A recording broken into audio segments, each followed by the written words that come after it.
create meaningful moments with each other and your kids? Naku, syempre alam naman nating mahalaga ang internet. So dito, walang patayan to ng internet. Especially yung bonding talaga namin is panonood talaga. Yan talaga isa sa mga hilig namin. So kapag ang internet maganda at walang interruption, mas maganda ang bonding.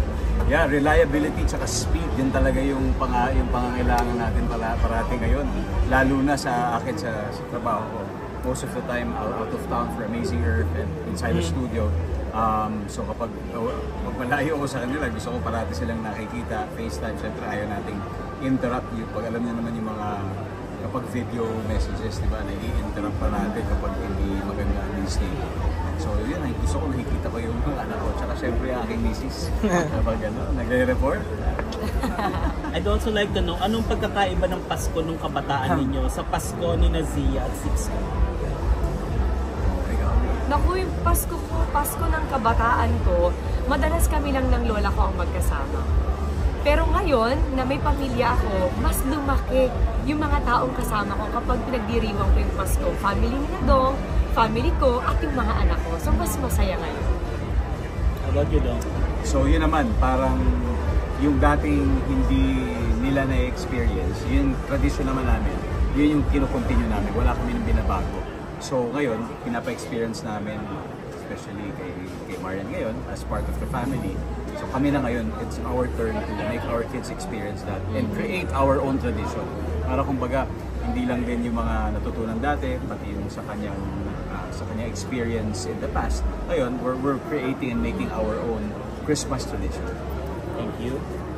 Dong Yan, congrats ha. First year with Dito, di ba? As in, how does it feel? Kamusta yung first year niyo with as endorsers ni Dito? Grabe yung energy, yung energy ng team.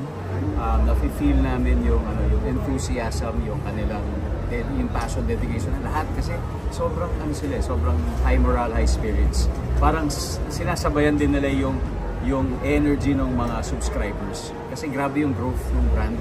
And especially in the past 5 years, ang klase, hyper growth talaga. So parang yun din yung energy na nafe-feel namin. That's why nung pumasok kami, ang saya ng pakiramdam, lalo na makakontribute kami sa kanila, sa brand. And excited din kami sa mga susunod na mangyayari. Yeah. Siguro sa mga new products and kung ano pa po pwedeng mapuntahan ng promotion na kailangan from us. Tsaka siguro kaya din sila ganun ka-successful. Grabe kasi yung pagbibigay halaga nila dun sa mga nagsasubscribe sa kanila. Kumbaga ginagawa nila ito para i-extend sa mga tao na may mga pangangailangan talaga na hindi sila mahihirapang magkaroon ng internet. How does it feel you as a couple, as one of the most trusted brand endorsers in showbiz? We're grateful for the trust. Yeah.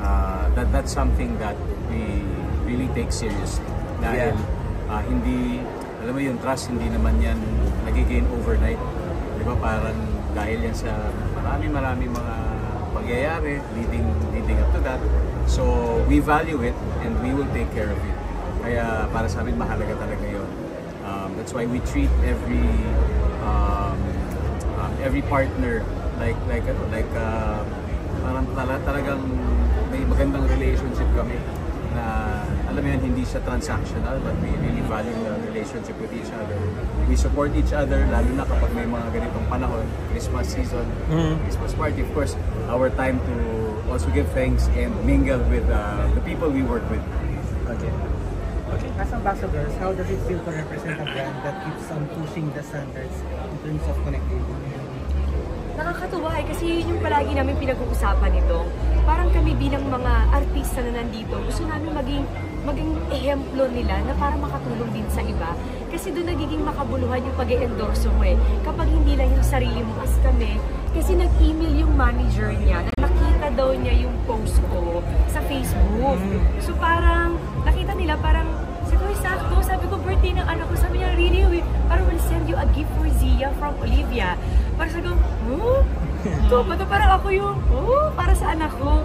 So yun, binigay namin ng birthday niya. So grabe, sobrang priceless ng reaction niya. Talagang fan talaga siya ni Olivia. Yun, si Olivia rin ba yung naging inspiration but into singing na siya? And how does it feel? Actually, bata pa rin si Zia talaga. Mahilig na talaga silang kumanta ng daddy niya. Alam mo, way back, nagigitara silang dalawa rito. So, sila ni daddy niya ang talagang mahilig kumanta. Ako wari-wap lang. So ngayon mukhang tuloy-tuloy ba yan sa pagiging recording?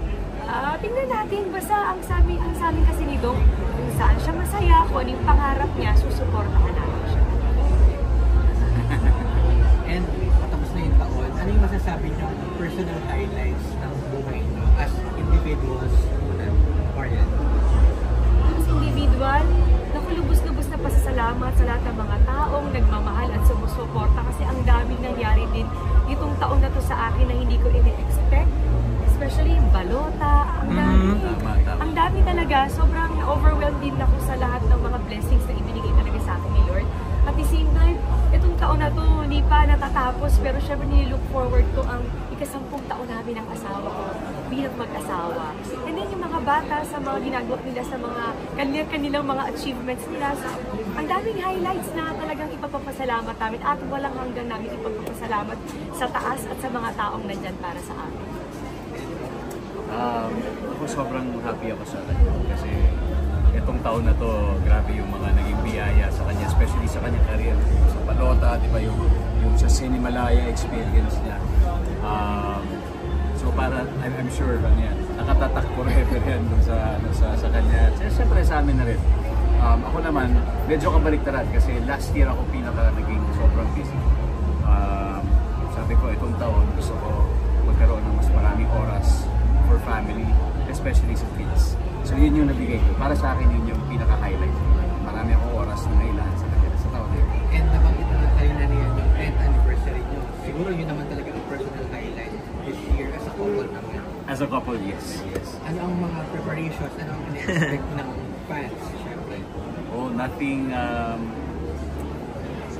nothing grand. Simpleng pagtitipon kami lang, siguro with family and some friends. Sabi nga namin, ang mahalaga, hindi naman kailangan mag-renewal ng vows kasi naalala pa naman namin. Pero kidding aside, pero talagang ang goal talaga namin is to make the children see, di ba, kung ano yung importance ng milestone na to for us, 10 years na kami. Gusto namin na-realize sila na dito nag-umpisa ang lahat 10 years ago. Kaya kayo nandito. Oo, kaya kayo nandito. So maybe baka sa youngest, medyo mahirap pa intindihan yung konsepto. Pero sabi nga namin sa isa't isa na the greatest way of showing, the true importance of marriage is showing it every day, di ba? Doon sa bahay, kung paano kami sa isa't isa. Kailangan pinapakita namin more than just a grand celebration. Grand celebration, di ba? Parang And that for me, as a family with Sixto and Sia in the picture, ang personal highlight or most memorable moment mo in 2024? Naku, sobrang saya namin kapag nagkakabanding kami na wala siyang work, wala akong work, wala kaming anything, magkakasama kaming apat. Kahit saan man kami dalhin, basta magkakasama kaming apat. Grabe yung memories talaga. Actually, talaga yung maibibigay mo sa kids Yung kapag alam nilang nandyan kayo at meron kayong binubuong memorya na matatandaan nila hanggang paglaki. So, para sa akin siguro yun. And syempre, look forward din namin. Sana makabakasyon kami this year bago matapos yung taon. Si Albert. Last for me, considering your stature in showbiz, may mga paano nyo ini-ensure that you solidify your career in showbiz moving forward? And what can we expect from you? Siyempre, as actors and especially in acting, kahit anong industry naman, nothing is really permanent. Nothing is permanent. Pero one thing that we should really hold on to is always our desire to improve ourselves always in terms of yung craft. Gusto talaga namin na sa bawat gagawin namin maging mas improved version ba yung ibibigay namin. Kasi as artists, syempre gusto mo nag-evolve ka rin parate, gusto mo bago rin yung ibinibigay mo, bago rin yung pakiramdam din mo, pakiramdam mo rin sa sarili mo. So, yun parating gusto namin, hinahanap namin yung something that will excite us all the time as artists. Yan yung palaging tinuturo sa akin ni Dong. Sa bawat gagawin kong proyekto, kailangan may bago siyang makita. So, kumbaga, china-challenge niya ako sa lahat ng gagawin ko. Parang yun yung sinasabi natin, hindi mawawala yung desire mo sa isang bagay na gumawa at i-improve yung sarili mo. Is it something na we can look forward this 2025? Meron na ba? na something na kakaiba nila? Konting experimentation. Nanay lang ako this chat. Nanay lang muna ako. Okay. We'll see. Secret. Thank you. Why not? Hindi ako close sa mga pagkakataon na hindi ko pa nasusundan. Dito. Oh yes, very, very open. Beauty and the Beast daw tayo. Hindi, lalo ngayon, parang meron ako parang ibang appreciation din talaga sa mga kasamahan ko na napanood ko. Yung ginagawa nilang opera, talaga grabe. Dilip ako sa kanilang craft, sa kanilang dedication. So, I find it very, very interesting and maybe siguro one of these days, mabigyan ng tamang opportunity. Talagang kunin ko yung opportunity. Do you have any message for your fans who have been supporting you for all these years? Merry Christmas sa inyong lahat. Maraming salamat. Sabi ko nga, simula nag-umpisa kami hanggang dulo ngayon, hindi kami magsasawang magpasalamat sa lahat ng mga taong nagdadasal para sa amin, sumusuporta sa amin, at ine-extend pa sa mga anak namin. Maraming salamat sa inyo. God bless you all. Pagpalain kayo. Thank you.